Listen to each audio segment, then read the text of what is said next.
आप लोगों ने पहले देखा था कि इस लड़के को पुलिस वाले की कैद से बचने के बाद एक ऑफर आता है। वो मौत का ऑफर होता है। वो आदमी अपनी प्लानिंग के साथ उस पानी से भरे हुए गिलास में उल्टा उतर जाता है और उसमें ताला लगा देते हैं। सब लोग यह देखकर हैरान थे। सबको लगा कि ऐसे तो यह आदमी मर जाएगा। तभी उस गिलास को एक पर्दे से ढक देते हैं। सब लोग चिल्लाते हैं कि उसे पानी से बाहर निकाल दो, नहीं तो वो आदमी मर जाएगा। तभी उस आदमी का टाइम भी पूरा हो जाता है।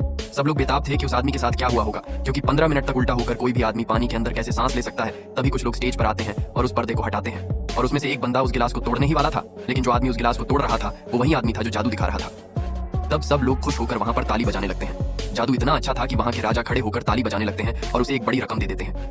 वो जादूगर फिर से जादू दिखाता है, लेकिन रानी को इस पर शक हो जाता है। इसलिए इस बार राजा और रानी चौकन्ने थे। तभी वो आदमी एक खतरनाक करतब करता है, जिससे कि उस पर राजा और रानी का विश्वास जीता जा सके। उसने एक सिपाही को सामने खड़ा कर दिया और बंदूक को अपने ऊपर चलाने के लिए बोला।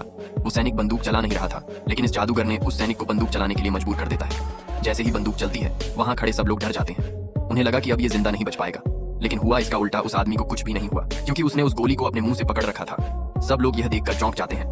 हकीकत में यह बंदूक चली ही नहीं थी, क्योंकि यह बंदूक चलने से पहले उस सैनिक ने अपनी बंदूक और गोली उस जादूगर आदमी को थमा दी थी, और इसने उस गोली को अपने दोस्त को दे दिया था ताकि वो उसे डाल दे।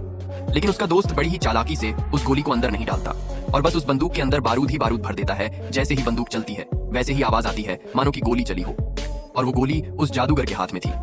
तो वो बड़ी ही सफाई से उस गोली को अपने दांतों में फंसा लेता है, और अब ये बहुत बड़ा जादूगर बन चुका है। तो दोस्तों, हमें अपने दिमाग का भी इस्तेमाल करना चाहिए। धन्यवाद।